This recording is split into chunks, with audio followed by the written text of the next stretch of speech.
حي على الفلاح. پیغمبر گئے، اللہ کے رسول گئے، انہیں دعوت دی، انہوں نے انکار کیا، انہیں بغاوت اور سرکشی کی راہ اختیار کی۔ الحمدللہ رب العالمین والصلاة والسلام علی سید الانبیاء والمرسلین وعلی آلہ واصحابہ اجمعین، اما بعد فاعوذ باللہ من الشیطان الرجیم، بسم اللہ الرحمن الرحیم۔ وَإِذْ تَعَذَّنَّ رَبُّكُمْ لَئِنْ شَكَرْتُمْ لَأَزِيدَنَّكُمْ وَلَئِنْ كَفَرْتُمْ إِنَّ عَذَابِي لَشَدِيدٌ۔ وَقَالَ مُوسَىٰ إِن تَكْفُرُوا أَنتُمْ وَمَنْ فِي الْأَرْضِ جَمِيعًا فَإِنَّ اللَّهَ لَغَنِيٌّ حَمِيدٌ۔ صدق اللہ العظیم۔ معزز و مکرم ناظرین و ناظرات، السلام علیکم ورحمۃ اللہ وبرکاتہ۔ آج سورہ ابراہیم کا رکوع نمبر 2 زیر درس ہے۔ انشاءاللہ اس کی مختصر سی تفسیر آپ کے سامنے بیان کی جائے گی۔ اللہ تعالیٰ فرماتے ہیں آیت نمبر 7 میں وَإِذْ تَعَذَّنَ رَبُّكُمْ، اور جب تمہارے رب نے خبردار کیا، جب تمہارے رب نے اعلان کیا۔ وہ اعلان کیا تھا اور خبردار کرنا کیا تھا؟ لَئِن شَكَرْتُمْ، اگر تم شکر کرو گے، لَأَزِيدَنَّكُمْ، تو تمہیں میں مزید دوں گا، وَلَئِن كَفَرْتُمْ، اور اگر ناشکری کرو گے، إِنَّ عَذَابِي لَشَدِيدٌ، تو یاد رکھو میری سزا بہت سخت ہے، میرے پاس تمہارے لیے دردناک عذاب ہوگا۔ یہ پیچھے سے جو چلا آ رہا ہے حضرت موسیٰ علیہ السلام کا بیان، کہ جب انہوں نے اپنی قوم سے کہا تھا اے میری قوم کے لوگوں، اللہ تعالیٰ نے جو فضل آپ پر کیا ہے اسے مت بھولو، اسے یاد رکھو، اسے کبھی نہ بھولنا۔ اور انہیں یاد دلاتے ہیں حضرت موسیٰ علیہ السلام جب فرعون کے ظلم و ستم کے تلے وہ دبائے جا رہے تھے، اس دور کو حضرت موسیٰ علیہ السلام انہیں یاد دلا رہے ہیں، اور انہیں وہ یاد دلا رہے ہیں کہ اللہ تعالیٰ نے ہی اذ انجاکم من آل فرعون یسومونکم سوء العذاب وَيُذَبِّحُونَ أَبْنَاءَكُمْ وَيَسْتَحْيُونَ نِسَاءَكُمْ وَفِي ذَلِكُمْ بَلَاءٌ مِّن رَبِّكُمْ عَظِيمٌ۔ اور اس کے بعد موسیٰ علیہ السلام اپنی قوم کے لوگوں سے کہتے ہیں کہ اگر تم اللہ کا شکر کرو گے، اللہ تعالیٰ تمہیں مزید انعامات سے نوازے گا، اور اگر تم ناشکری کرو گے، اللہ تعالیٰ تمہیں ظلم و ستم میں مزید گرفتار کرے گا۔ دیکھیے، شکر میں 3 باتیں لازماً شامل ہوتی ہیں۔ ایک یہ کہ ایک بندے کو جو بھی نعمت ملتی ہے وہ اسے اللہ کی نوازش سمجھے، اللہ تعالیٰ کے سوا اور کسی ذات کی نوازش نہ سمجھے۔ تو یہ پہلی بات ہے شکر کی۔ دوسری بات یہ ہے کہ اس کے دل میں ہمیشہ جذبہ شکر جو ہے وہ معجزن رہنا چاہیے۔ تیسری بات یہ ہے کہ وہ ہمیشہ جو اب اس کا محسن ہوتا ہے، جس نے وہ انعامات اسے عطا کیے ہیں، وہ نوازے ہیں، اس اپنے محسن حقیقی کے ساتھ وہ حقیقی وفاداری کا اور عبادت و اطاعت کا طریقہ اختیار کرے۔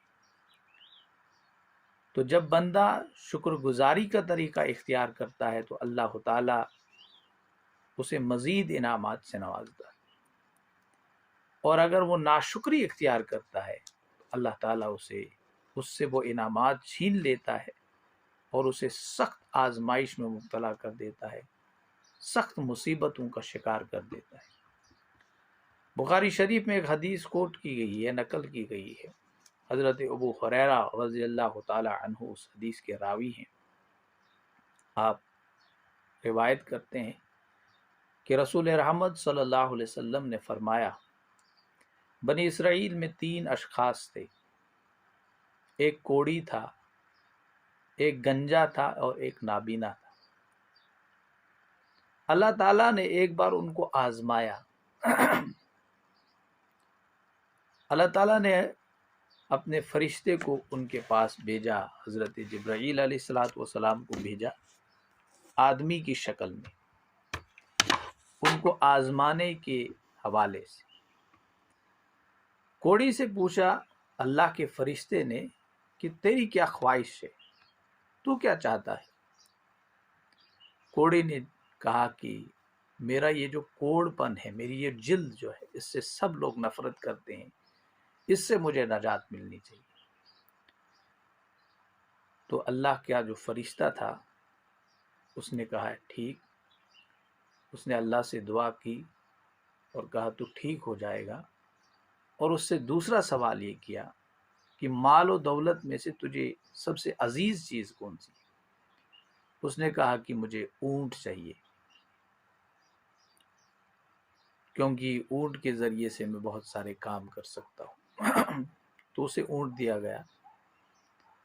اس کے بعد یہ فرشتہ دوسرے شخص کے پاس جاتا ہے جو گنجا تھا، جس کے سر پر بال نہیں تھے، اور اس سے پوچھا کہ تو کیا چاہتا ہے، تیری کیا خواہش ہے؟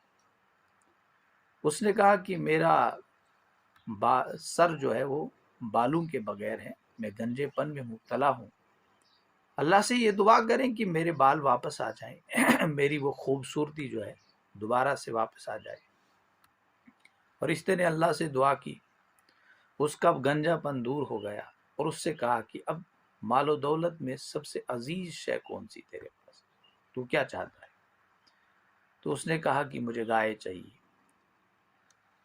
فرشتے نے اللہ سے دعا کی، بہرحال اسے ایک گائے دے دی گئی، اور دعا کی کہ تجھے برکت ہو، اس میں پھلے پھولے۔ تو یہی فرشتہ اٹھ کے چلے جاتا ہے تیسرے شخص جو نابینا تھا، اس سے کہا کہ تیری کیا خواہش ہے؟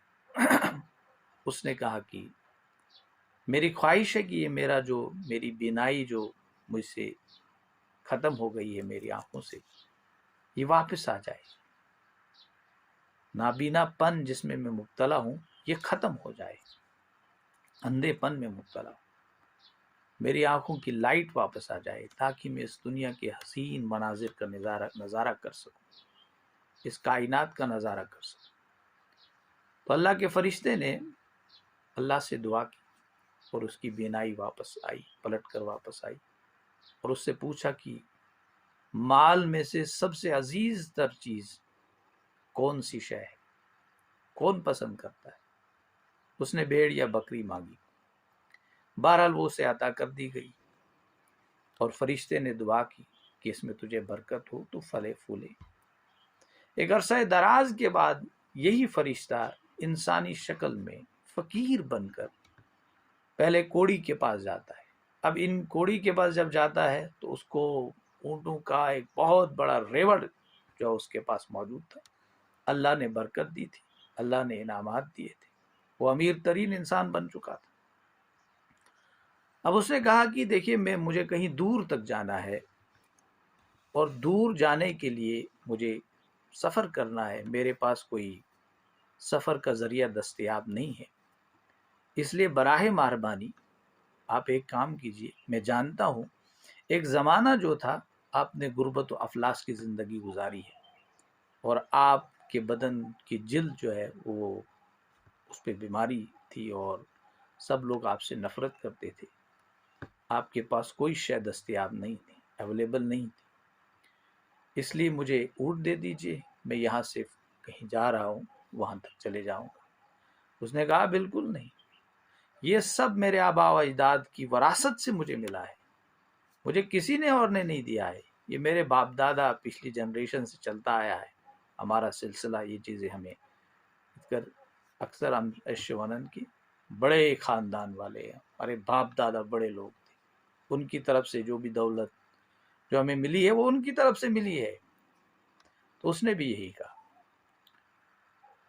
تو فرشتہ چلے گیا وہاں سے، اور دوسرے شخص جو بانجھ پن میں مبتلا تھا، اس کے سر پہ بال تھے، گائیوں کا ایک زبردست ریوڑ تھا اس کے پاس، اس سے بھی مانگا، اس نے بھی انکار کیا، اور وہی جواب دیا جو پہلے کوڑی نے جواب دیا تھا۔ بہرحال اس کے بعد تیسرے کے پاس جاتا ہے، تو اللہ تعالیٰ نے ان سے وہ سب چیزیں چھین لی۔ تیسرے کے پاس جاتا ہے اور تیسرے سے مانگتا ہے کہ میں جانتا ہوں ایک زمانہ تھا تو غربت و افلاس کی زندگی گزار رہا تھا، تیری آنکھوں میں بینائی نہیں تھی، تو نابینا تھا، پھر اللہ تعالیٰ نے یہ سب چیزیں تجھے عطا کی ہے۔ اس نے کہا بالکل شکر ہے اللہ کا، وہی ذات واحد ہے جس نے مجھے یہ سب ان انعامات سے نوازا ہے، میرا کیا مجال تھی یہ سب چیزیں میں حاصل کرتا، اسی کی دی ہوئی ہیں، اسی کے نام پر مجھے یہ عطا کی گئی ہے، تو اسی کے نام پر تو مجھے مانگتا ہے تو یہ لے، اسے دے دی۔ اللہ تعالیٰ نے اس کی دولت خوب چمکائی، پھیلی، پھلی پھولی۔ بہرحال یہ کتاب الانبیاء میں حدیث کوٹ کی گئی ہے، بخاری شریف۔ تو یہ ہے شکر کا ایک پہلو کہ اللہ تعالیٰ کا شکر جو بندے اختیار کرتے ہیں، شکر گزاری کا طریقہ، اللہ تعالیٰ ان کی نعمتوں میں مزید اضافہ کرتا ہے۔ ہمارے پاس جو بھی اللہ نے جو بھی صلاحیت عطا کی ہے، ہمیں اللہ کا شکر ادا کرنا چاہیے کہ اللہ نے دی ہے۔ مالا دولت میں سے جو بھی شے ہمارے پاس دستیاب ہے، ہمارے دل میں یہ جذبہ شکر موجزن رہنا چاہیے، یہ اللہ کی دین ہے، اس نے دیا ہے، میرا کوئی کمال نہیں ہے۔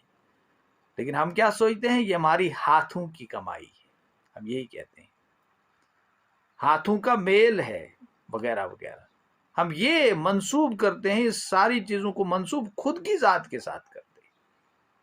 لیکن اللہ تعالیٰ نے ہمیں قرآن میں سکھایا، اسلام نے ہمیں سکھایا، جو بھی شے تمہیں حاصل ہوگی اللہ کا شکر ادا کیا کرو، الحمدللہ رب العالمین پڑھا کرو۔ اللہ کے نبی صلی اللہ علیہ وسلم نے یہ طریقہ ہمیں سکھلایا ہے کہ زندگی کا کوئی لمحہ اس طرح نہ گزرے کہ ہم ناشکرا بن کر زندگی گزاریں، ہم یہ کہیں کہ ہمارا یہ کمال ہے، ہمارے یہ کارنامے ہیں، یہ چیزیں ہمیں حاصل ہوئی ہیں، ہماری اپنی محنت ہے، محنت آپ نے کی ہے، دیا اللہ نے، محنت کی توفیق بھی اللہ نے دی ہے۔ محنت کے لیے تمہیں جو وقت چاہیے تھا، ایک فیوریبل کنڈیشنز چاہیے تھی، وہ سب اللہ نے مہیا کی تھی۔ نہیں چاہتا اللہ تعالیٰ تمہیں کسی مصیبت میں مبتلا کر دیتا، تم محنت نہیں کر سکتے تھے۔ جموں کا واقعہ ہے، آج سے کوئی 10-12 سال پہلے ہم چل رہے تھے، وہاں پر ایک جو بھکاری ہوتا ہے، میں اس کے پاس گیا، ایسے ہی میں ان سے پوچھوں، میرا دل تھوڑا کوئی نرم پڑ گیا، میں اس کے پاس گیا، میں نے اس سے پوچھا کہ آپ کیا وغیرہ کس طرح اس کنڈیشن میں کس طرح پہنچے آپ؟ اس نے کہا کہ پہلے آپ ایک کام کیجئے، پلیز مجھے چائے کا کپ پلا دیجیے۔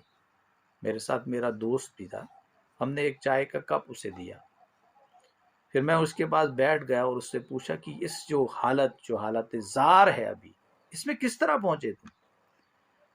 تو اس نے کہا کہ میں نے دہلی یونیورسٹی سے ایم اے انگلش کیا ہوا ہے، دہلی یونیورسٹی سے پرانے زمانے میں ایم اے انگلش کرنا، اور وہ انگلش بولنے لگا، وہ انگریزی میں بات بڑی فلوئنٹلی کرنے لگا، اور اس کے بات کرنے کا جو طریقہ تھا، وہ اس کی جو بات کر رہا تھا، جو وہ کلیم کر رہا تھا، وہ شہادت دے رہی تھی کہ اس پر آدمی جو ہے سچ بول رہا ہے۔ پھر اس نے اپنے حالات گنوائے کہ حالات کی جو وجہ سے، ناسازگار رہنے کی وجہ سے میں کچھ نہ کر سکا، اور حالات کی وجہ سے میں اس کنڈیشن پہ پہنچ گیا، آج بھیک مانگ رہا ہوں جموں کی گلیوں میں، دہلی کا ہوں، میرا سب کچھ تھا لیکن آج میرے پاس کچھ بھی نہیں ہے۔ تو اللہ چاہے فیوریبل کنڈیشنز آپ کے لیے بناتا ہے، آپ محنت کرتے ہیں، اللہ نہ چاہے فیوریبل کنڈیشنز نہیں بنے گی، مصیبت میں مبتلا کر دے گا، پھر تم نہیں کما سکتے ہو وہ جو جس پہ ہم اتراتے ہیں، یہ میری شے ہے، یہ میں نے کمایا ہے، میں نے یہ کیا ہے، وہ کیا ہے، سب چیزیں اللہ کی طرف منسوخ کرو، یہ اللہ کی دین ہے۔ آگے ہم پڑھیں گے، پیغمبر بھی یہی کہتے ہیں، یہ سب اللہ کی طرف سے ہمیں عطا ہوا، ہمارا کوئی کوشش نہیں، ہماری کوئی وہ مطلب خود سے ہمارا کوئی وہ نہیں ہے کہ ہم نے یہ چیزیں خود سے حاصل کی ہوئی، یہ سب اللہ کی طرف سے۔ بہرحال محنت کرنی ہے، کوئی کہے محنت کے بغیر، اللہ کا ایک قانون جو ہے اس دنیا میں وہ کام کر رہا ہے، وہ انیکشن ہے، اس کے مطابق محنت والے کو سب چیزیں ملتی ہے، لیکن وہ آزماتا ہے پروردگار، کون شکر کرتا ہے، لئن شکرتم لازیدنکم، اسے مزید عطا کروں گا، ولئن کفرتم ان عذابی لشدید، اس کے لیے میرے پاس عذاب ہے، سخت عذاب ہے۔ تو ناشکری کے حوالے سے ایک حدیث میں آپ کو سناتا چلا جاؤں۔ دوسری حدیث میں آیا ہے، نبی محترم صلی اللہ علیہ وسلم نے فرمایا کہ جب مجھے دوزخ کا مشاہدہ کرایا گیا تو میں نے وہاں پر خواتین کو پایا، زیادہ تعداد میں خواتین۔ میں نے سوال کیا حضرت جبرائیل علیہ السلام سے کہ کیا وجہ ہے، اس دوزخ میں، اس جہنم میں خواتین کی زیادہ تعداد کیوں ہے؟ تو آپ نے فرمایا نبی مکرم صلی اللہ علیہ وسلم سے کہ اس کی وجہ یہ ہے کہ یہ اپنے خاوند کی ناشکری کرتی، اور جب خاوند کی طرف سے انہیں کبھی کچھ ہو جاتا ہے، کمی بیشی رہ جاتی ہے، تو یہ کہتی ہیں کہ تجھ سے تو میں نے کبھی بھلائی پائی ہی نہیں ہے۔ یہ خواتین کا عام حال ہوتا ہے کہ وہ اپنے شوہر کی ناشکری کرتی ہے، تو شوہر کی ناشکری کرنے کا مطلب ہے وہ اللہ کی ناشکری کر رہی ہے۔ اپنے محسن کا ہمیشہ شکر گزار ہونا چاہیے انسان، یہ اعلیٰ ظرفی اسلام ہمیں سکھاتا ہے۔ اس کے بعد موسیٰ علیہ السلام فرماتے ہیں، وَقَالَ مُوسَىٰ إِن تَكْفُرُوا أَنْتُمْ وَمَنْ فِي الْأَرْضِ جَمِيعًا، اور موسیٰ علیہ السلام نے کہا تم اور وہ سب جو روئے زمین پر ہے، جمیعہ، سب مل جل کے بھی اگر اللہ کی ناشکری کرو گے تو اللہ کو کچھ پرواہ نہیں ہے، اللہ کا کچھ نہیں بگڑے گا۔ فَإِنَّ اللَّهَ لَغَنِيٌّ حَمِيدٌ، وہ بے نیاز ہے، وہ خوبیوں والا ہے، وہ حمید ہے۔ مولانا مودودی رحمۃ اللہ علیہ نے اپنی تفسیر میں حمید اور محمود کی تعریف کی ہے۔ حمید سے کیا مراد ہوتا ہے، محمود سے کیا مراد ہوتا ہے، یہ جو ہے اس سے پہلے بھی آپ نے جو اس سورہ مبارکہ کی پہلی آیت ہے، اس میں اللہ تعالیٰ فرماتے ہیں اِلیٰ صراط العزیز الحمید، اللہ کی اس ذات واحدہ کے راستے کی طرف جو غالب بھی ہے اور خوبیوں والا بھی ہے۔ حمید وہ ہوتا ہے جس کی تعریف کی جائے نہ کی جائے اس کے لیے برابر ہے، وہ ستودہ صفات ہوتی ہے وہ ذات، اس کا مطلب یہ وہ سرابہ تعریف کے لائق ہوتی ہے۔ حمید خود سے، مطلب اس کی ذات جو ہے خود سے تعریف والی ذات ہے، اس کا مطلب یہ تعریف خود سے، اسے دوسروں کی تعریف کرنے کی ضرورت نہیں ہے۔ تو اللہ تعالیٰ فرماتے ہیں موسیٰ علیہ السلام کی، اس کو یہاں نقل کیا گیا ہے کہ موسیٰ علیہ السلام نے لوگوں کو کہا کہ دیکھیے اگر آپ سب مل جل کر بھی اللہ کی ناشکری کریں گے، اللہ کا کچھ نہیں بگڑتا ہے۔ حدیث شریف میں یہاں تک آیا ہے، نبی محترم صلی اللہ علیہ وسلم نے فرمایا کہ دنیا کے سارے لوگ مل جل کر بھی، یہ حدیث قدسی ہے، گویا کہ اللہ کی طرف سے اللہ فرماتا ہے، وہ حدیث جس میں اللہ فرماتا آتا ہے کہ اللہ فرماتے ہیں، پھر اس اللہ تعالیٰ کا جو ہے بیان جو ہے وہ نقل کیا جاتا ہے، اس کو حدیث قدسی کہا جاتا ہے۔ تو اللہ تعالیٰ فرماتے ہیں کہ اگر دنیا کے سارے لوگ جو ہے مل جل کر متقی بنیں گے، پرہیزگار بنیں گے، اللہ کی سلطنت، اللہ کی طاقت، اللہ کی کبریائی پر کوئی فرق پڑنے والا نہیں، اور دنیا کے سارے جن و انس مل کر بھی اگر اس دنیا میں سب سے برا کام کرنے والے انسان کے برابر بھی ہو جائیں، اللہ کی سلطنت پر کوئی اثر نہیں پڑنے والا۔ تو موسیٰ علیہ السلام اپنی قوم کے لوگوں سے کہتے ہیں، کیا کہتے ہیں کہ اگر تم سب مل جل کر بھی اللہ کی نافرمانی کرو گے، اللہ کا کچھ نہیں بگڑے گا۔ ہم نمازیں نہیں پڑھتے ہیں تو اللہ کا کچھ بگڑنے والا نہیں ہے، ہم سچ نہیں بولتے ہیں، اللہ کا کچھ نہیں بگڑے گا، نیور، اٹس امپاسبل. اسلام کا کچھ نہیں بگڑنے والا ہے، ہمارا بگڑنے، ہم نقصان میں پڑنے والے ہیں، ہماری عاقبت اور ہماری آخرت خطرے میں ہے، خراب ہونے والی ہے. انا عذابی لشدید سے دو چار ہونے والے ہم. تو یہ بندے کی کامیابی کے لیے ہے کہ اگر بندہ اللہ کا شکر کرے، اللہ اسے مزید دیتا ہے. یہ جو ہے یہاں پر تورات میں موسیٰ علیہ السلام نے اپنی وفات سے چند روز قبل پورے بنی اسرائیل کو جمع کر کے جو ہے وہ واعظ کیا تھا. مولانا مودودی رحمۃ اللہ علیہ اپنی تفسیر میں لکھتے ہیں کہ وہ واعظ، اس کے بعض مقامات نہایت عبرت انگیز اور نہایت مؤثر ہیں، اور دوسرے مفسرین نے بھی ان کو کوٹ کیا ہے. تو انہوں نے کہا اپنی قوم سے اس وقت کہ دیکھیے میری قوم کے لوگوں، اللہ تعالیٰ کی بات سن کر اس کے احکام اور اس کے آئین پر جو آج کے دن میں تجھ کو دیتا ہوں احتیاط سے عمل کرو. تو یہ سب لعنتیں اگر نہ کرو گے تو یہ سب لعنتیں تجھ پر نازل ہوگی. عمل کرو، اگر نہیں کرو گے سب اللہ کی لعنتیں تجھ پر نازل ہوں گی اور تجھ کو لگیں گی. شہر میں بھی تو ذلیل ہوگا اور کھیت میں بھی تو ذلیل ہوگا، ہر جگہ پر لعنتی ہوگا. یہ جو ہے یہ کتاب استثناء میں آیا ہے، جو بائبل کا ہے. اولڈ ٹیسٹمنٹ اور نیو ٹیسٹمنٹ دو سے بنا ہوا ہے. اولڈ ٹیسٹمنٹ میں آیا ہے.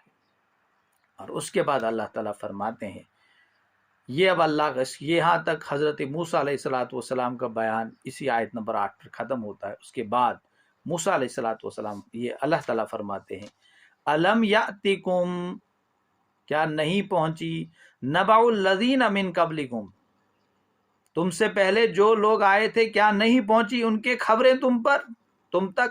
قوم نوح و عاد و ثمود، قوم عاد، قوم نوح اور قوم ثمود کی خبریں تم تک نہیں پہنچی. ان کے ساتھ اللہ تعالیٰ نے کیا معاملہ کیا، ان کو ملیا میٹ کر دیا، ان کو نسین منسیہ کر دیا. کیوں کر دیا؟ وہ سب وجوہات قرآن مجید میں جا بجا مقامات پر جو ہے بیان کی گئی ہے. کیوں کر دیا؟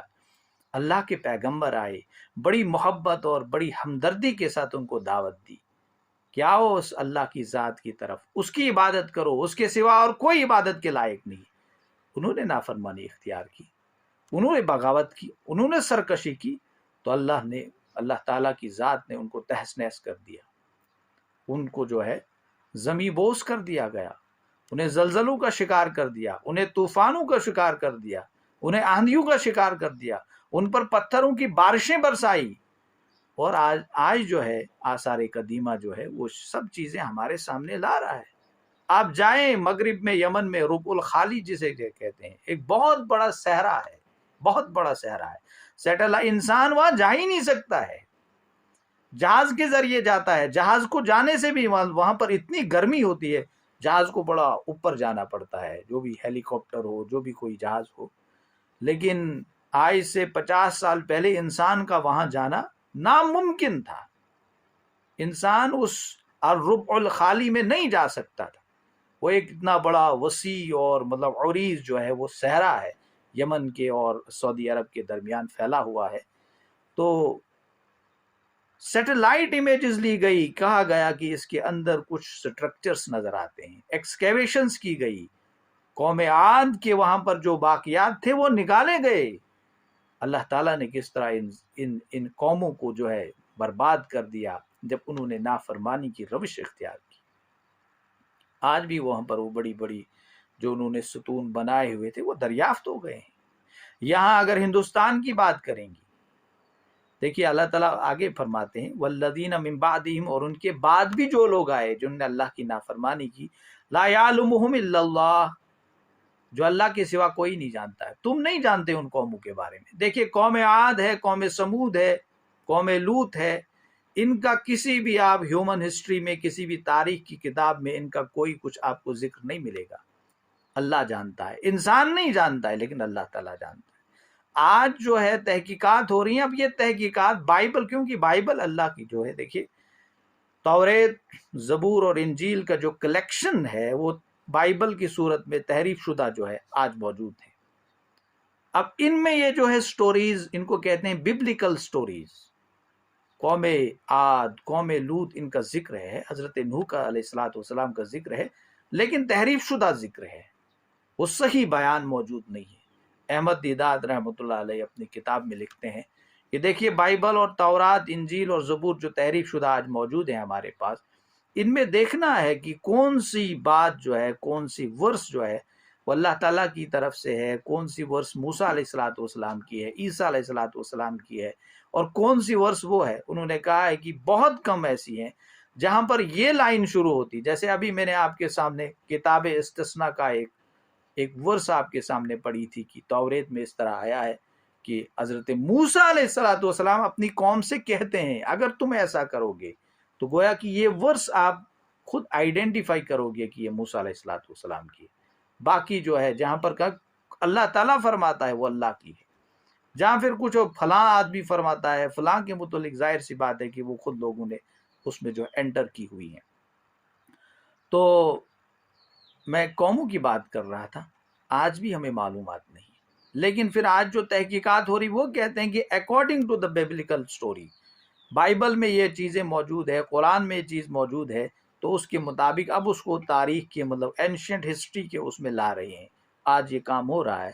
تو اللہ تعالیٰ فرماتے ہیں کہ ان کے پاس جاءتہم رسلہم بالبینات، ان کے پاس رسول گئے، نشانیاں لے کر آئے تھے، فردو، لیکن انہوں نے اپنے منہ میں اپنے فردو ایدیہم فی افواہہم، اپنے منہ میں انہوں نے اپنے ہاتھ ٹھونس لیے، وقالوا انا کفرنا بما ارسلتم به وانا لفی شک مما تدعوننا الیہ مریب، اور جس پیغام کے ساتھ تم بھیجے گئے، انہوں نے کہا اپنے پیغمبروں سے کہ جس پیغام کے ساتھ تم بھیجے گئے ہو اس سے ہمیں انکار ہے، انہوں نے سری انکار کر دیا، اور جس بات کی طرف تم ہمیں بلاتے ہو اس میں ہمیں شک ہے، جس نے ہمیں الجھن میں ڈال رکھا ہے۔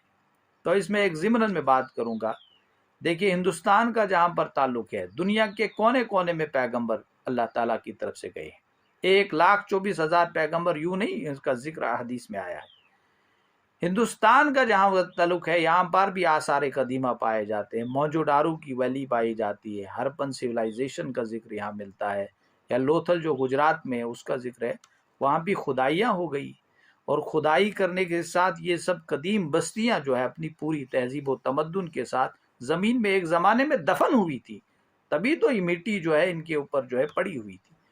یہ ایکسکیویشن کے ذریعے سے ایسا نہیں ہو سکتا ہے کہ دیکھیے ایک زمانے میں ایک بہت بڑا شہر کہیں پر ہے، اس کو لوگ وہاں سے نکل جائیں، جیریکو دنیا کا سب سے قدیم شہر موجود آج بھی ہے، وہاں پر وہ پرانے کھنڈرات آج بھی موجود ہیں، اور دنیا میں مختلف ممالک میں ایکسکیویشن کے ذریعے سے بڑے بڑے قدیم شہر دریافت ہو رہے ہیں، اور محققین کے نزدیک ان کی تباہی کی جو وجوہات بیان کی جاتی ہے کہ ایک بہت بڑے زلزلے نے ان کو اپنی اس گرفت میں لیا ہو۔ دعوت القرآن کی مفسر شمس پیرزادہ رحمۃ اللہ علیہ اپنی تفسیر میں لکھتے ہیں کہ ان مقامات کا مطالعہ کرنے سے، تحقیقات کے ذریعے سے جو سامنے آئے ہوئے ہیں، یہ بات معلوم ہوتی ہے کہ ایک زمانے میں یہاں پر بھی کوئی پیغمبر آیا ہے اور اللہ کی انہوں نے انکار کیا ہے، اللہ تعالیٰ کا عذاب ان پر نازل ہوا ہے۔ ہندوستان میں بھی جو بستیاں آج ایکسکیویشن کے ذریعے سے دریافت ہوتی ہیں، تو اللہ تعالیٰ فرماتے ہیں کہ جو یہ کوٹ کیا ہے، اللہ تعالیٰ فرماتے ہیں کہ قوم عاد اور قوم سمود، یہ مکہ والوں کی طرف اللہ تعالیٰ مخاطب ہو کر ان سے کہتے ہیں، لیکن ان کا جواب جو تھا نبی اکرم صلی اللہ علیہ وسلم کو کہ آپ جس چیز کی طرف ہمیں دعوت دے رہے ہیں اس کی وجہ سے ہم زبردست شک میں مبتلا ہے۔ مولانا مودودی رحمۃ اللہ علیہ لکھتے ہیں کہ جب بھی دعوت حق کی تحریک اٹھتی ہے اس سے دلوں میں کھلبلی مچ جاتی ہے، اطمینان چلے جاتا ہے، جس طرح سے مکہ کے معاشرے میں اس وقت ہوا تھا۔ وہ آئے دن جو ہے سب پریشان تھے، یہ آدمی آج تک ہم بڑے چین کی زندگی گزار رہے تھے، آج آیا ہے یہ محمد ابن عبداللہ، وہ تو کہتے تھے صلی اللہ علیہ وسلم، آج آئے ہیں، انہوں نے ایک نئی پیغام اور نئی دعوت کو جو ہے یہاں متعارف کرایا ہے، اس کی وجہ سے ہمارا سکون اور ہمارا چین اور رات کی نیند جو ہے ہم سے جو ہے وہ جدا ہو گئی ہے۔ اس کے بعد قالت رسلہم، ان کے رسولوں نے کہا، افی اللہ شک فاطر السماوات والارض، کیا تمہیں اللہ کے بارے میں شک ہے جو آسمانوں اور زمین کا فاطر ہے، خالق ہے، جس نے آسمان و زمین کو بنایا ہے، یدعوکم لیغفر لکم من ذنوبکم، وہ تمہیں بلاتا ہے، وہ تمہیں دعوت دیتا ہے تاکہ تمہاری مغفرت کرے۔ اللہ کتنا رحمان اور رحیم ہے، ہمیں ذرا اس پہ غور کرنا چاہیے۔ یدعوکم، وہ بلاتا ہے تمہیں، لیغفر لکم، لیغفر لکم، تاکہ وہ اللہ تمہاری مغفرت کرے۔ آج تک جس شرک اور بت پرستی میں تم مبتلا تھے اور اس کے عوض جو تمہیں گناہ حاصل ہوئے ہیں، آج تم اسلام کی دعوت کو قبول کرو گے، اللہ تعالیٰ سب معاف کر دے گا۔ اس لیے نبی اکرم صلی اللہ علیہ وسلم تمہیں دعوت دے رہے ہیں رات دن۔ یہ دعوت دراصل اللہ کی دعوت ہے، ان کی ذاتی دعوت نہیں ہے۔ تو ہمیں بھی جو دعوت کا کام کرنا ہے وہ اللہ کی دعوت ہے، وہ انسان کی اپنی دعوت نہیں ہے۔ لیکن ایک بہت بڑا المیہ ہے آج جو ہے، اکثر و بیشتر ایسا دیکھنے میں آتا ہے کہ زیادہ تر دعوت جو ہے آج یا تو ہم اپنی ذات کے لیے دیتے ہیں یا کسی ایک خاص فکر کی دعوت دیتے ہیں۔ ہماری نیت یہ ہونی چاہیے کہ اگر میں کسی چیز کی دعوت دیتا ہوں، نیت یہ خالص ہونی چاہیے کہ یہ اللہ کی دعوت ہے جو میں بیان کر رہا ہوں، قرآن کی دعوت ہے جو اللہ کی کتاب ہے، اس کی طرف میں لوگوں کو بلا رہا ہوں۔ تو یدعوکم لیغفر لکم من ذنوبکم، تمہارے گناہوں کو بخش دے، وَيُؤَخِّرُكُمْ إِلَىٰ أَجَلٍ مُّسَمًّى، اور ایک مقررہ وقت تک تمہیں مہلت دے۔ دیکھیے، یعنی توحید کی جو دعوت تمہارے سامنے پیش کی جا رہی ہے وہ توحید خالص کی دعوت ہے، جس کی صحت شبہ سے، شک سے بالا تر ہے۔ اس میں وہی شخص جو ہے وہ شک کر سکتا ہے جس کو اس بنیادی حقیقت کے بارے میں مطلب ایک اضطراب ہو کہ اس کائنات کو ایک خدا نے پیدا کیا ہے۔ ایک بہت بڑا اہم سوال جو ہے، آج ماڈرن اسکالرس بھی اس کو کاؤنٹر کرنے کی کوشش کر رہے ہیں۔ بڑی تھیوریز آئی، بڑے ہائپوتھسز آئے، لیکن ایک سوال اپنی جگہ وہ کھڑا ہے اور موجود ہے، who is the creator of this universe? لوگوں نے انکار کرنے کی بڑی کوششیں کی اور راہ فرار اختیار کرنے کی کوششیں کی، لیکن مزید جو بھی تحقیقات سامنے آئی، کہیں نہ کہیں وہ الجھن میں پڑ گئے کہ یہ چیزیں کہاں سے کہاں آ گئی خود سے۔ دیکھیے، تھیوری کے سہارے سے کائنات کو اپنے اس مطلب ایک جو موجودہ صورت میں ہے اس میں اس کو کھڑے رکھنا یہ ممکن نہیں ہے، یہ قابل اطمینان نہیں ہے ہائپوتھیسس کی بنیاد پر۔ جب تک انسان یہ بات قبول نہ کرے کہ اللہ کی ذات ہے، ایک طاقتور ذات ہے، ایک اقتدار والی ذات ہے جس نے اس پوری کائنات کو پیدا کیا ہوا، تب تک انسان کو سکون، تب تک انسان کو وہ چین حاصل نہیں ہو سکتا ہے۔ اور سائنس جو ہے اس سوال کو بڑے سنجیدہ انداز سے آج لے رہی ہے، کریٹر کے سوال کو۔ تو اللہ تعالیٰ فرماتے ہیں کہ اس کے بعد کالو، تمہارے گناہوں کو معاف کر دے گا اور ایک مقررہ وقت تک تمہیں مہلت دے گا۔ مقررہ وقت کا مہلت کا مطلب یہ ہے کہ تم پر عذاب نازل کرنے کے بجائے تم کو وقت مقررہ تک زندگی گزارنے کی مہلت دے گا۔ مولانا مودودی رحمۃ اللہ علیہ لکھتے ہیں اپنی تفسیر میں، دیکھیے، قوموں کی ایک اپنی زندگی ہوتی ہے، افراد کی اپنی زندگی ہے۔ وقت مقررہ سے مراد انہوں نے یہاں پر لیا ہے موت، کہ قوموں کی زندگی جو ہوتی ہے اللہ تعالیٰ ان کو مہلت دیتا ہے ان کے اعمال کے سبب۔ صحیح اعمال اگر وہ کریں گے اللہ تعالیٰ انہیں مزید مہلت دے گا، اگر وہ برے اعمال کرتے ہیں تو اللہ تعالیٰ ان کی مہلت عمل گھٹا دے گا۔ یہ سب اللہ کے ہاتھ میں، وہ جو چاہے گا کر سکتا ہے۔ کوئی سوال کھڑا کرنے والا نہیں ہو سکتا ہے، نہ کوئی پیدا ہو سکتا ہے کہ اللہ کو بتائے کہ مہلت عمل کیوں گڑا دی، کیوں بڑھا دی۔ کسی کے حق میں یہ نہیں ہے کہ وہ سوال کرے۔ تو یہی ہے کہ مخلوق خالق کو سوال نہیں، خالق پر کوئی سوال کھڑا نہیں کر سکتی ہے، نہ یہ اس کا حق ہے، اسے خالق کی ذات کو ماننا چاہیے۔ آج دنیا میں دہریت کا فساد جو ہے وہ پھیل رہا ہے، لادینیت کا فساد پھیل رہا ہے، دہریت، خدا کو نہ ماننے والوں کی تعداد میں اضافہ ہو رہا ہے۔ دراصل ان کا معاملہ یہ ہے کہ وہ یہ جو آزمائش والا معاملہ ہے، تصور جو ہے کہ دنیا کی زندگی کا، وہ اس سے راہ فرار حاصل کرنا چاہتے ہیں اور گوشائے عافیت اور عیاشی میں مبتلا رہنا چاہتے ہیں۔ وہ کہتے ہیں کہ ہم آئے کہیں نہیں سے تھے، یہیں پیدا ہو گئے، یہیں مر کر دفن ہو جائیں گے، ختم ہو جائے گا ہمارا سب معاملہ جو ہے، وہ سب ختم ہمارے ساتھ ہی ہو جائے گا، ہمیں پوچھا نہ جائے گا۔ لیکن قرآن کہتا ہے کہ تم آئے کہیں سے تھے، تمہیں پیدا کیا گیا ہے، مٹی سے پیدا گیا، تمہیں روح تم میں پھونک دی گئی، پھر اللہ کے سامنے تمہیں کھڑا کیا جائے گا، تم سے سوال پوچھ گچھ ہوگی، تمہیں حساب کتاب تم سے لیا جائے گا۔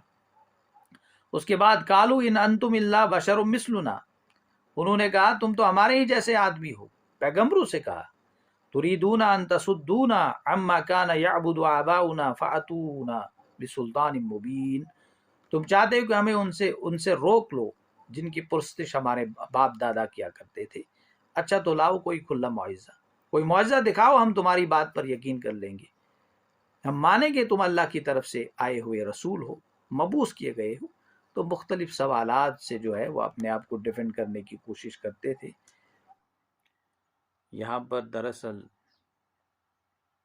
اللہ تعالیٰ مختلف اقوام کا حوالہ دیتے ہیں جو سابقہ اقوام گزری ہیں، اور ان کی طرف مبعوث کیے گئے پیغمبروں کا ان کے ساتھ جو مکالمہ ہوتا ہے اس کا یہاں پر ذکر ہو رہا ہے، اور مشرکین مکہ کو خاص طور پر اور رہتی دنیا تک جتنے بھی لوگ آئیں گے ان کو یہ بتایا جا رہا ہے کہ کیا تمہیں یہ خبر نہیں پہنچی ہے کہ تم سے پہلے قوم نوح، قوم عاد اور قوم سمود، اور اس کے بعد جو بھی قومیں ہوئی جن کو تم لوگ نہیں جانتے ہو، تاریخ میں ان کا کوئی ذکر نہیں ہے لیکن اللہ خوب جانتا ہے، کیا تمہیں ان کے بارے میں کوئی انفارمیشن نہیں ہے؟ کیونکہ مشرکین مکہ جو تھے جیسے قوم عاد اور اہل مدین وغیرہ جو تھے، ان کے قصے جو تھے ان کے زبان زد و خاص عام تھے۔ جیسے قوم عاد کے متعلق تو وہاں کا ہر ایک بچہ جو تھا وہ جانتا تھا کہ قوم عاد پر اللہ تعالیٰ کا عذاب نازل ہوا تھا، اور قوم عاد ان کے ہاں ایک مان لیجئے کہ ایک مضبوط اور طاقتور ترین قوم ہونے کی حیثیت سے معروف تھی۔ وہ قصہ ان کے ہاں مستعمل وہ مطلب چلا کافی عام تھا۔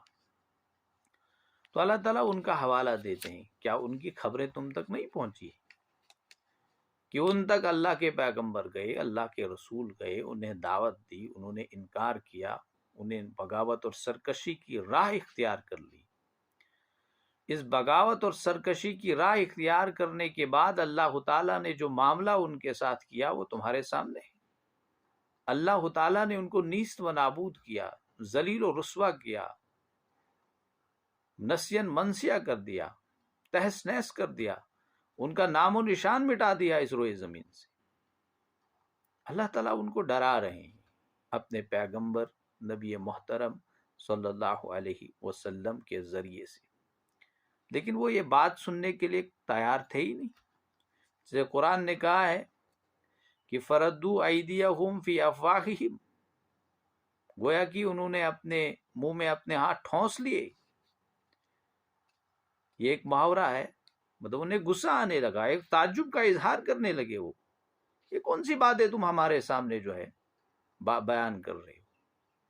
تو یہ جو ایک محاورہ اصل میں جو استعمال ہوا ہے آیت نمبر 9 میں، جس میں ایک تعجب کا بھی اظہار، انہیں حیرت سے وہ دیکھتے تھے اپنے نبی کو، اپنے پیغمبر کو، کہاں سے یہ باتیں لے آ کے ہمارے سامنے بیان کرتا ہے۔ پھر آیت نمبر 10 میں جو ہے ایک مشترک جو مشرکین جو ہوتے ہیں ان میں ایک خیال ہوتا ہے خالق کے متعلق، اس کو لے کر ان سے سوال پوچھا جا رہا ہے۔ قالت رسولہم، ان کے رسولوں نے انہیں کہا، کیا کہا؟ افی اللہ شکن، کیا تمہیں اللہ کے بارے میں کوئی تردد ہے؟ کیا تمہیں اللہ کے بارے میں کوئی شک ہے؟ افی اللہ شکن، اللہ کی ذات پر تمہیں کوئی شک ہے؟ کیونکہ مشرکین مکہ ہوں یا رہتی دنیا تک جتنے بھی مشرکین آئیں گے، یا آج تک تاخنوز جتنے بھی مشرکین یا آج دنیا میں جتنے بھی مشرک اقوام موجود ہیں، وہ بھی اللہ کو مانتے ہیں، اللہ کی ذات کا اقرار ہے، خالق کا اقرار ہے کہ یہ کائنات اسی خالق نے بنائی ہے۔ آپ دیکھیں گے جو مختلف قبائل بھی ہیں آج، فی الحال تو شرک اور یہ شرک کی خباثت جو ہے متمدن اور متمدن یا تہذیب یافتہ ممالک میں بہت اچھے رفتار سے پھیل رہی ہے. بڑے اپنے آپ کو تہذیب یافتہ کہنے والے لوگ بھی شرک کی وبا میں مبتلا ہے. کس طرح سے اس کی نوعیت مختلف ہے. یہ شرک جو ہے یہ اپنے رنگ بدلتا رہتا ہے، اپنے داو اور پیچ بدلتا رہتا ہے. شیطان اس کو جو ہے مختلف مطلب شکلوں میں دنیا کے سامنے پیش کرتا ہے، اور انسان اس کے جھانسے میں آ کر دھوکے میں مبتلا ہو کر جو ہے اس میں پھنس جاتا ہے. تو میں بات کر رہا تھا کہ دنیا میں آج بھی تنزانیہ یا ساؤتھ افریقہ کے جو ممالک ہیں وہاں پر جو ٹرائبلز رہتے ہیں، جو ٹرائبس ہیں، تو ان کے ہاں وہ مختلف چیزوں کی پوجا کرتے ہیں. لیکن آج بھی جو دعوت دینے والے لوگ ہیں وہ وہاں پر جاتے ہیں، ان سے ملاقاتیں کرتے ہیں، وہ بھی یہ بات مانتے ہیں کہ اللہ ہے، خدا ہے. حالانکہ وہ انسان جو ہے بڑے حیرت اور استعجاب میں جو ہے پڑ جاتا ہے جب یہ سنتا ہے کہ آج کے دور میں بھی وہ جو ہے بتوں کی پوجا کرتے ہیں، ایسی ایسی حقیر چیزوں کی پوجا کرتے ہیں کہ انسان جو ہے وہ مطلب حیران ہو جاتا ہے کہ انسان آج کل اتنی ایڈوانسمنٹ ہے، اس کے باوجود جو ہے انسان اس قدر جو ہے پچھڑا ہوا ہے. تو یہ شرک جو ہے یہ انسان کی بیکورڈنس کی سب سے بڑی علامت ہوتی ہے. انسان مادی ترقی کے کتنے منازل طے کرے، لیکن اگر شرک میں مبتلا ہے تو مانوی دنیا میں، روحانی دنیا میں سب سے most backward faction of the society وہی ہے. موسٹ بیکورڈ فیکشن سوسائٹی کا وہ جز ہے جو سب سے بیکورڈ ہے. وہ کون ہے؟ جو مشرک ہوں گے، جو شرک میں مبتلا ہوتے ہیں. تو اللہ کی ذات کا، خالق کی ذات کا وہ اقرار کرتے ہیں، اور مشرکین مکہ بھی کرتے تھے. تو رسولوں نے ان سے کہا کیا تمہیں اللہ کی ذات پہ کوئی شک ہے؟ خالق السماواتی، فاطر السماواتی والارض، جس نے آسمان و زمین کا جو خالق ہے، مالک ہے، جس نے اس کائنات کو تخلیق کیا ہے، کیا اس کی ذات میں تمہیں کوئی شک ہے؟ یدعوکم لیغفر لکم، وہ تمہیں دعوت دیتا ہے تاکہ تمہارے گناہوں کی بخشش کرے.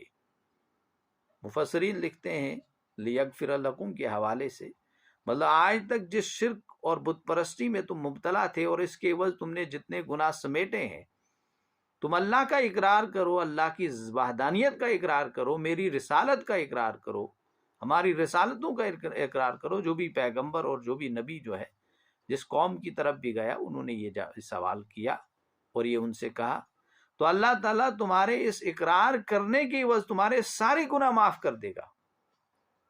یہ اسلام کی دعوت تمہیں اسی لیے دی جا رہی ہے کہ اس کے ذریعے سے تمہاری مغفرت ہوگی. اسلام قبول نہیں کرو گے، ایمان نہیں لاؤ گے، دنیا کے کتنے خیر کے کام تم کرو گے، تمہاری مغفرت نہیں ہوگی. ایک شخص جو ہے ایمان کے بغیر کتنی چیریٹی دے، کتنا با اخلاق ہو، اخلاق کے کتنے اعلیٰ مرتبے پر ہو، لیکن ایمان نہیں ہے، ایمان کی دولت اسے نصیب نہیں ہے، اور رات دن اگر غریب اور غربا اور افلاس جو مفلس زدہ لوگ ہیں، افلاس زدہ لوگ جو ہیں ان کی خدمت کرتا رہے، لیکن اس کی مغفرت نہیں ہوگی. جو گناہ اس کو چڑھے گا وہ گناہ اپنی جگہ برقرار ہے. ہاں وہ جو خیر خواہی کے کام کر رہا ہے، وہ اچھے کام کر رہا ہے، اللہ تعالیٰ اس دنیا میں اس کو اس کا عوض دے دیں گے، لیکن اس کا گناہ اپنی جگہ اٹکا رہے گا. کیونکہ گناہ کو زائل کرنے کا واحد ایک ذریعہ ہے، وہ ایمان ہے. مفسرین لکھتے ہیں کہ ایمان کے ذریعے سے ہی گناہ ختم ہو جاتا ہے. تو ایمان شرط اول ہے. تو رسولوں نے اپنی قوموں سے کہا کہ تم اپنے اسلام قبول کرو، ہماری رسالت قبول کرو. صرف اللہ کی ذات کو قبول اقرار کرنے سے، اللہ کی ذات کا اقرار کرنے سے تمہارے گناہ جو ہے معاف نہیں ہوں گے، ہماری رسالتوں کا بھی تمہیں اقرار کرنا ہوگا. یہ رسولوں نے کہا ان سے، پھر جا کر تمہارے جو ہے مغفرت ہوگی. خدا نے ہمیں اسی لیے بھیجا ہے، ہمارے آنے کا مقصد ہی ہے کہ تمہاری مغفرت ہوگی. تمہاری مغفرت ہوگی، تمہیں جنت ملے گا. کل آخرت میں تمہاری زندگی خراب نہ ہوگی، جہنم سے تم بچو گے۔ تو سراپا نعمت پیغمبر اور رسول اپنی اقوام کے لیے تھی۔ تو کہا یدعوکم لیغفر لکم من ذنوبکم، وہ تمہیں بلاتا ہے تاکہ تمہارے گناہ بخش دے، الی ویؤخرکم الی اجل مسمی، اور ایک مقررہ وقت تک تمہیں مہلت دے۔ میں نے کل بھی اس کا ذکر کیا تھا کہ اللہ تعالیٰ جو ہے اقوام کے ساتھ اور افراد کے ساتھ معاملہ ایک مختلف ہوتا ہے۔ اقوام کی اجل مسمی ڈیپینڈنٹ ہے ان کے اعمال صالحہ پر، اور مجموعی طور پر، اجتماعی طور پر پوری قوم صحیح راستے اور صحیح روش اختیار کیے ہوئی ہے، اللہ تعالیٰ اسے مزید مہلت عمل دیتا ہے۔ اگر نہیں تو پھر اللہ تعالیٰ اسے فاخذہم اللہ تعالیٰ اسے، پس اللہ نے اس کو پکڑ لیا۔ قرآن مجید میں سورہ اعراف میں دیکھیں، سورہ ہود میں دیکھیں، سورہ نوح میں دیکھیں، پیچھے سے جو آپ ابھی تک دروس جو آپ سنتے آئے ہیں، ان تمام میں اللہ تعالیٰ نے اقوام کا حوالہ دیا ہے تاکہ یہ حضرت انسان ان سے سبق لے کر اپنی روش بدلے۔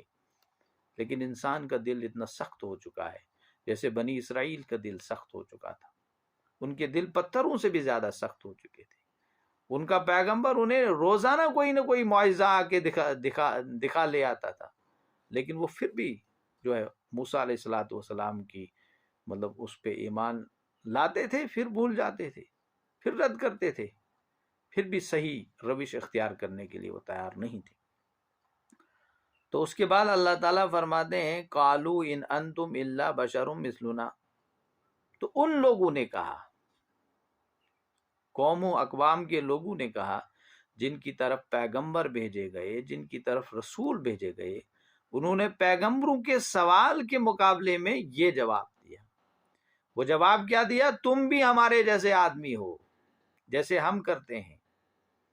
یہ شیطان کا ایک بہت بڑا حملہ ہوتا ہے جب کوئی واعظ اور جب کوئی واعظ یا کوئی خطیب کوئی لیکچر یا کوئی درس دیتا ہے، ہماری پہلی نگاہ جو ہے اس کی جو خامیوں پر جاتی ہے۔ ہم اس ٹو میں لگے رہتے ہیں، ہم دیکھیں گے کہ اس کے گھر کے احوال جاننے کی کوشش کریں گے، اس کا بچہ کیسا ہے، اس کی بچی کیسی ہے، اس کے معاملات کیسے ہیں، وغیرہ وغیرہ۔ مطلب یہ انسان جو ہے اس ٹو میں لگنا شروع ہو جاتا ہے، اس تلاش میں جو ہے وہ محو عمل ہو جاتا ہے۔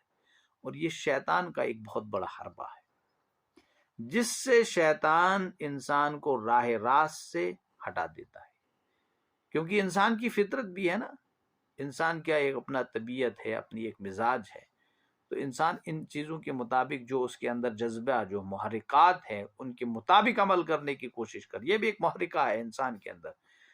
لیکن اللہ تعالیٰ نے رسولوں اور پیغمبروں اور انبیاء کو اور اپنے جو پیغام ہے اس لیے بھیجا تاکہ اس کے ذریعے سے اپنے اندر جو یہ نفسانی محرکات ہے ان پر قابو پایا جا سکے۔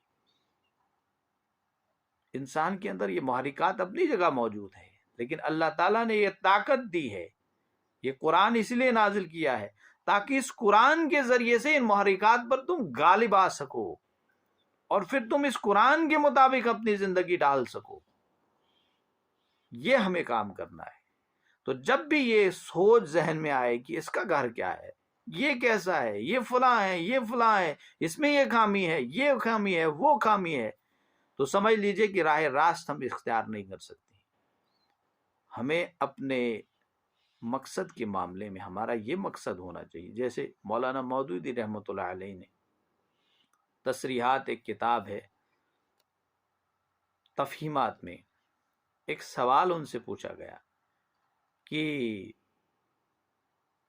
مولانا قرآن کہتا ہے کہ آپ وہ بات مت کر، تو جیسے قرآن مجید نے اتأمرون الناس بالبر وتنسون انفسکم وانتم تتلون الکتاب، تم کیوں اس بات کا حکم دیتے ہو جس کو تم خود نہیں کرتے ہو اور اپنے آپ کو بھول جاتے ہو۔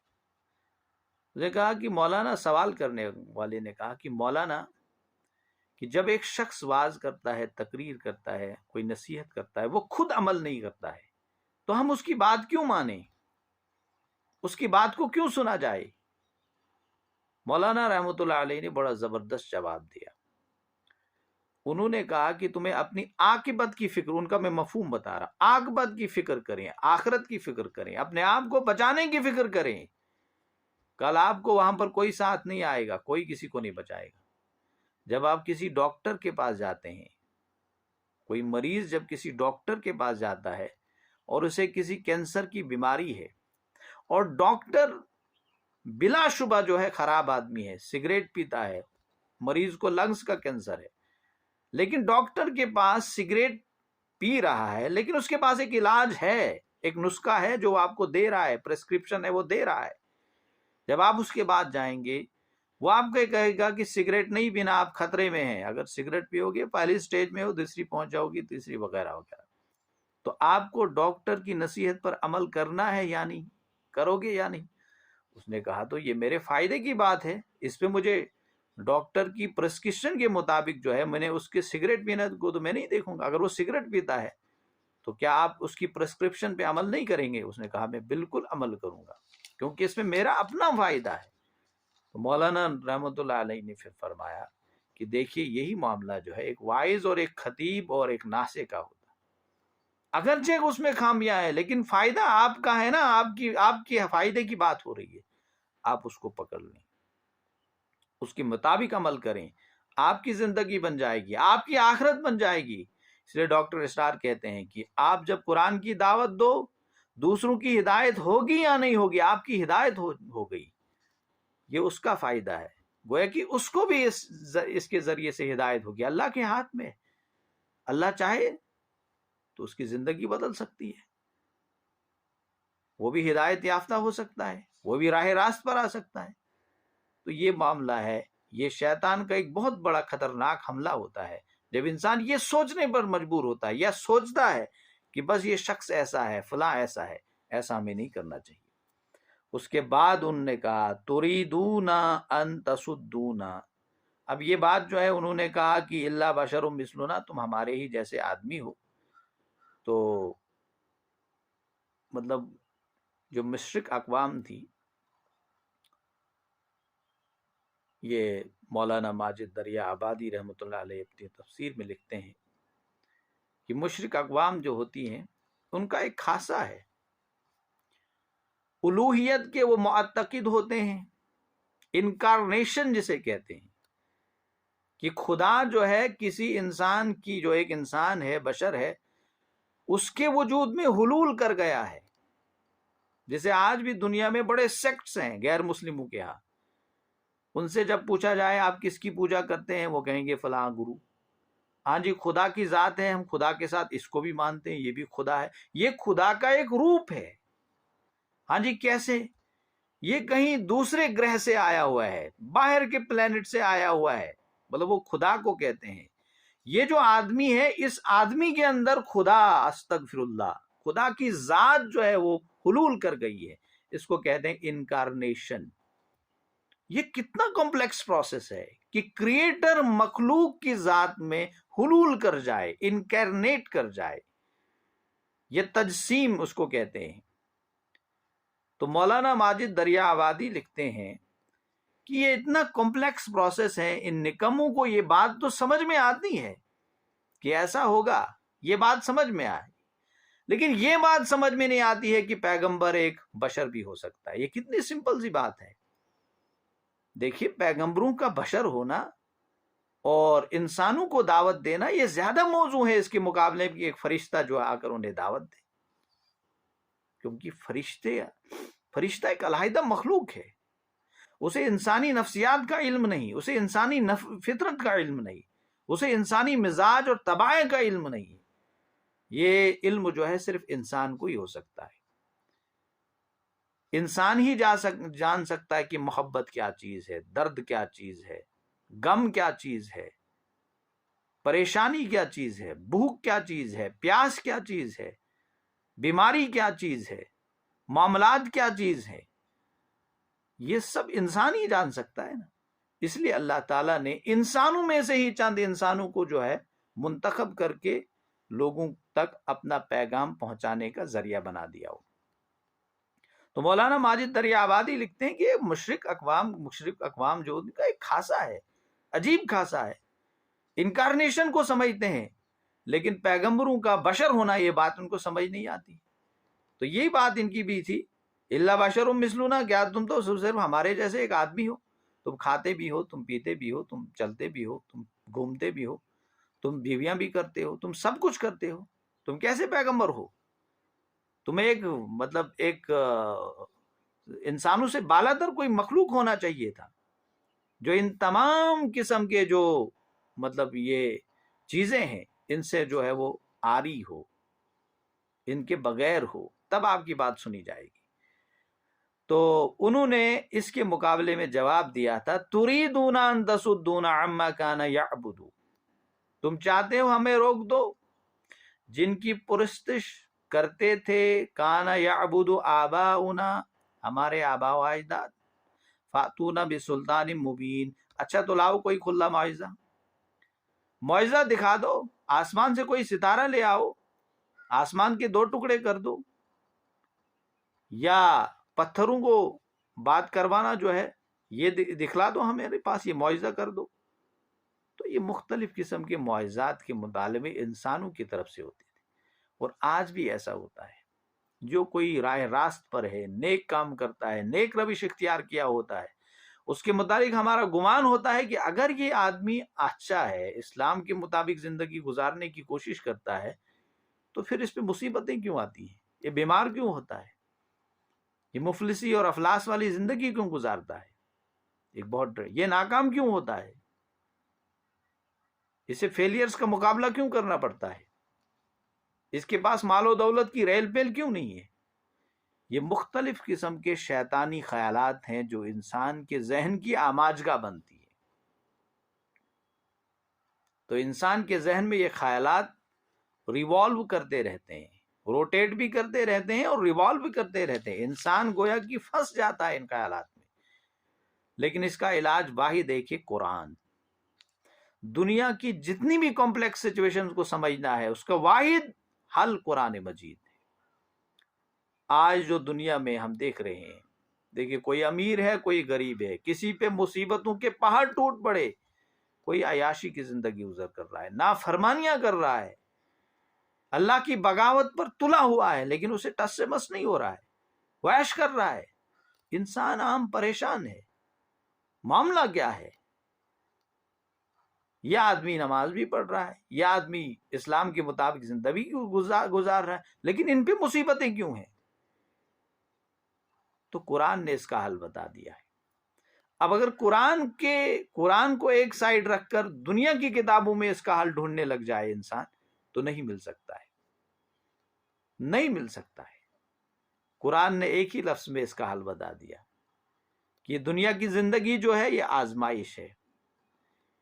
اس میں انسانوں کا ڈالنا آزمائش، انسانوں کا اس میں لانا صرف آزمائش کے لیے جو ہے. یہ مصیبتیں، یہ سب کچھ، یہ معاملات ان کے ساتھ ہو رہے ہیں، ان کا مقصد ہے ہی آزمائش. تو جو شخص دنیا کو آزمائش گاہ کی طرح دیکھے گا، ہر معاملے میں آزمائش کی نگاہ سے دیکھے گا کہ یہ آزمائش میرے لیے ہے، برا کام کرنے کا موقع مل رہا ہے، اسے سمجھنا ہے یہ آزمائش ہے. اسے اچھے کام کرنے کا موقع مل رہا ہے اور ایک طرف اس میں نقصان بھی ہوگا بظاہر، لیکن اسے سمجھ نہیں آزمائش، مجھے یہ اچھا کام کرنا ہے. لیکن اسے تبھی یہ تفریق معلوم ہوگی جب اس نے قرآن پڑھا ہوگا، یہ قرآن مجید سنا ہوگا، قرآن مجید کو سمجھا ہوگا، اسے پتا ہوگا کہ کیا حق ہے کیا نا حق ہے، کس چیز کو کرنا ہے کس چیز کو نہیں کرنا ہے. تو یہ سب معاملات قرآن مجید سے انسان کو حل ہوتے ہیں. دنیا کے سب سے ٹفسٹ کوسچن بھی اگر ہیں، ٹفسٹ کوسچن جن کا ابھی تک کوئی سلوشن نہیں، کوئی سلوشن نہیں ہے، نہ لاجک ان کا جواب دے پایا، نہ سائنس ان کی جواب دے پائی، ٹیکنالوجی ان کا جواب دے، دنیا میں جتنے علوم کے جتنے بھی فیلڈز ہیں، شعبہ جات ہیں، ان کے پاس اس کا جواب نہیں ہے.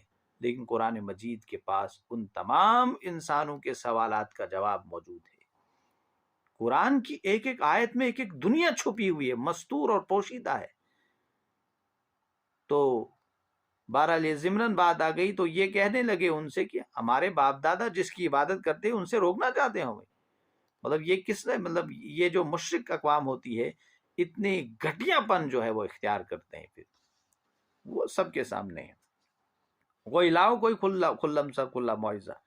قالت لهم رسلهم ان نحن الا بشر مثلكم، ان کے رسولوں نے اقرار کیا. کیا کہا؟ انہوں نے اقرار کیا ہم واقعی تمہارے جیسے آدمی ہیں، تمہارے جیسے بشر ہیں. مطلب ہم نے کب یہ دعویٰ کیا کہ ہم انسان نہیں؟ ہم انسان ہی تو ہیں، ہم آپ کی طرح انسان ہیں، آپ کی طرح کھاتے پیتے ہیں، بلکہ اور کوئی دوسری مخلوق نہیں ہے. لیکن اللہ تعالیٰ نے ہمیں وَلَكِنَّ اللَّهَ يَمُنُّ عَلَى مَن يَشَاءُ مِنْ عِبَادِهِ، لیکن اللہ اپنے بندوں میں سے جس کو چاہتا ہے اپنے فضل سے نوازتا ہے. لیکن اللہ تعالیٰ نے کیا کیا ہے؟ اپنے خاص فضل سے ہمیں نوازا ہے، فضل خاص سے ہمیں نوازا ہے اور رسالت کے منصب پر فائز کیا. یہاں پر ایک نقطہ سمجھ لیجئے، رسول بننا کسی انسان کی ذاتی کوششوں پہ ڈیپینڈنٹ نہیں ہے، یہ خالص اللہ کا عطیہ ہوتا ہے، اللہ کا خاص فضل ہوتا ہے. جس بندے کو اس کام کے لیے چنے گا اس کو چن لیتا ہے. انسان کتنی کوششیں کرے، کتنی تپسیا کرے، کتنی عبادت کرے، رسالت اور نبوت کے منصب پر کبھی فائز نہیں ہو سکتا تھا.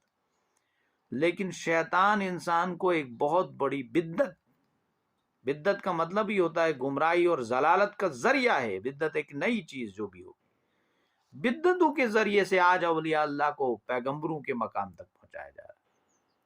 مولانا ماجد دریا آبادی اپنی تفسیر میں لکھتے ہیں کہ یہ کتنا بڑا المیہ ہے کہ مسلمانوں نے تو رسول تو مطلب انہوں نے اولیاء اللہ کو، علماء کرام کو نبوت سے نیچے ہی مان لیجئے صحابہ کرام تک پہنچا دیا. صحابہ کرام میں سے بعض کو رسول سے بھی اوپر چڑھا دیا. شیعہ لوگوں نے کیا کیا؟ اگر بظاہر وہ لوگ کہتے ہیں کہ ہم حضرت نبی اکرم صلی اللہ علیہ وسلم کے جو ہے ماننے والے ہیں، وہ آخری نبی ہے، لیکن ان کے دلوں میں زیادہ محبت حضرت علی رضی اللہ تعالی عنہ. حالانکہ نبی محترم صلی اللہ علیہ وسلم کی وہ حدیث انہیں یاد نہیں رہتی جو بخاری شریف میں آئی ہے. آپ نے فرمایا کہ وہ شخص مومن ہو ہی نہیں سکتا ہے کہ جسے سب سے زیادہ محبت اپنی اولاد سے، بچوں سے، بیوی سے، والناس اجمعین کا لفظ آیا ہے. پوری دنیا کے لوگوں سے سب سے زیادہ محبت مجھ سے نہ ہو. صحابہ سے زیادہ محبت، اولیاء کرام سے زیادہ محبت، علماء کرام سے زیادہ محبت، مفتیان کرام سے زیادہ محبت. لیکن شیطان عقیدت مندی کے ذریعے سے بھی کبھی داخل ہوتا ہے اور انسان کو راستے سے بھٹکا دیتا ہے. کسی شخص کوئی واعظ کر رہا ہے، تقریر کر رہا ہے، نصیحت کر رہا ہے، آپ کے دل میں ایسی عقیدت اس کی بیٹھ جاتی ہے کہ آپ اس کی ہر ایک بات کو قبول کرنے کے لیے تیار ہوتے ہیں. اور ایسا سمجھ لینا چاہیے اس وقت کہیں یہ محبت رسول رحمت صلی اللہ علیہ وسلم کی محبت سے زیادہ تجاوز تو نہ کر جی، زیادہ تو نہیں ہو گئی. یہ معاملہ بڑا سنگین ہوتا ہے. تو مولانا لکھتے ہیں کہ عجیب المیہ ہے ہماری امت مسلمہ کا. انہوں نے یہ کام کیا ہے، جس کا جو مقام تھا اس سے ہٹا کر یا تو نیچے کر دیا یا اوپر کر دیا. تو یہاں پر انہوں نے کہا، رسولوں نے جواب دیا کہ یہ اللہ کا خاص فضل ہے کہ اس نے ہمیں اس سے نوازا ہے اور رسالت کے منصب پر ہمیں فائز کیا ہے. تو یہ بات بھی ہمیں یاد رکھنا چاہیے کہ رسالت اور نبوت جو ہے کسی انسان کی ذاتی کوششوں سے اس کو حاصل نہیں ہو سکتا ہے، بلکہ یہ ایک عطیہ ہے اللہ کا، فضل خاص ہے. جسے چاہے اسے نوازے، جس کو چاہے اس کو منتخب کر لیا. اس کے بعد وَمَا كَانَ لَنَا أَن نَأْتِيَكُمْ بِسُلْطَانٍ إِلَّا بِإِذْنِ اللَّهِ وَعَلَى اللَّهِ فَلْيَتَوَكَّلِ الْمُؤْمِنُونَ. تو انہوں نے کہا کہ یہ بات ہمارے اختیار میں نہیں ہے کہ ہم کوئی معجزہ دکھائیں، ہمارے ہاتھ میں یہ نہیں ہے، یہ اللہ کی ذات کے ہاتھ میں ہے. اللہ کے حکم سے یہ بات ہو سکتی ہے، اللہ بِإِذْنِ اللَّهِ، اللہ چاہے تو ہو سکتا ہے. اور ایمان والے لوگوں کو اللہ ہی پر بھروسہ کرنا چاہیے. دیکھیے قرآن مجید تفسیر میں نے پڑھا، سب سے نبی اکرم یہ جو معجزات ہوتے ہیں، جس دور میں جو معجزہ آیا، موسیٰ علیہ السلام کو جو معجزہ عطا گیا تھا، کیونکہ اس وقت ساحری کا جو علم تھا وہ کافی مطلب نمایاں تھا سوسائٹیز میں. اس وقت جادوگری چلتی تھی، جادوگری کے فیلڈ میں کافی مہارتیں دکھائی جاتی تھی. گویا کہ آپ مان لیجئے ساحری کا جو علم تھا وہ ترقی یافتہ تھا اس وقت، ارتقا پذیر تھا وہ. تو اللہ تعالیٰ نے موسیٰ علیہ السلام کو معجزات دے کر جو ان کی مدد سے انہوں نے ساحری پر غلبہ پایا۔ عیسیٰ علیہ السلام اس وقت کہتے ہیں کہ طب کی تعلیم جو ہے ترقی یافتہ، ارتقا پذیر تھی، ایڈوانس تھی میڈیکل نالج۔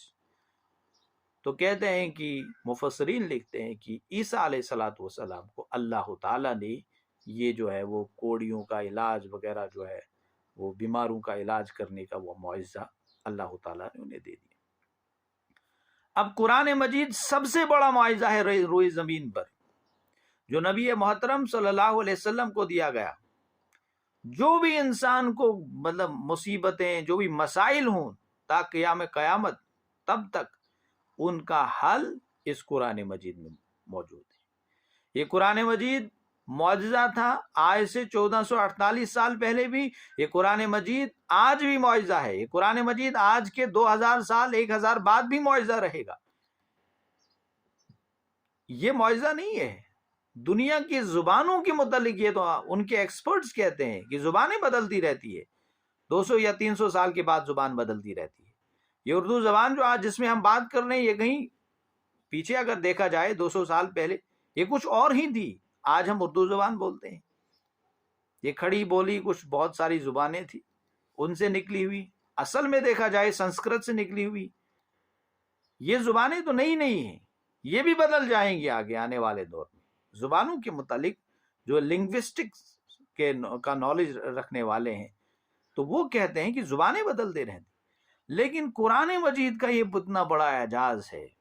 مفسرین لکھتے ہیں کہ اس وقت جب نبی اکرم صلی اللہ علیہ وسلم آئے تو اس وقت یہ زبان وغیرہ جو ہے بلاغت وغیرہ کا غلبہ تھا، تو رسول رحمت صلی اللہ علیہ وسلم کو ایسا معجزہ دیا کہ اس وقت یہ بلاغت وغیرہ جو بھی تھی اس کا توڑ جو ہے اس کا اس قرآن مجید کے ذریعے سے ہوا۔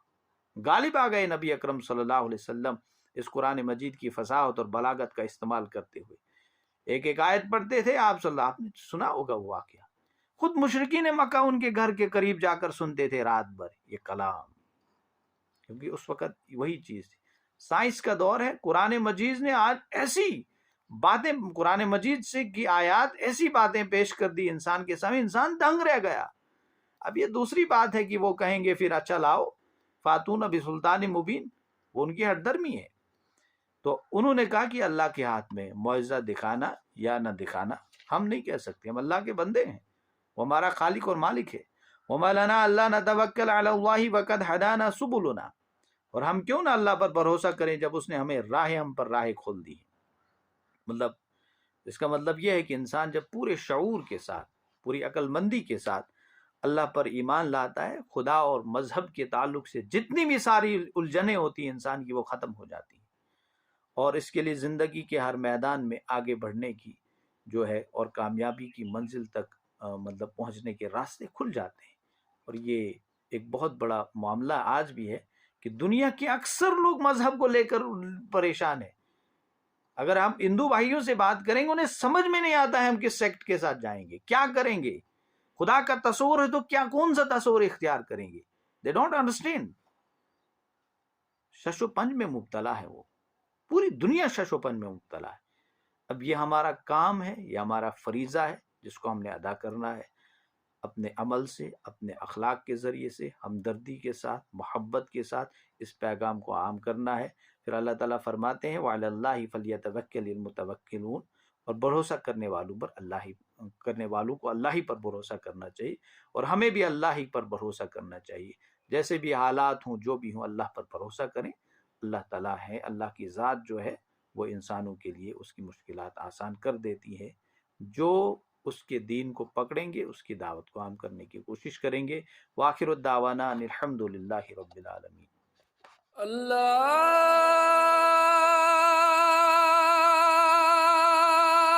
اکبر، اللہ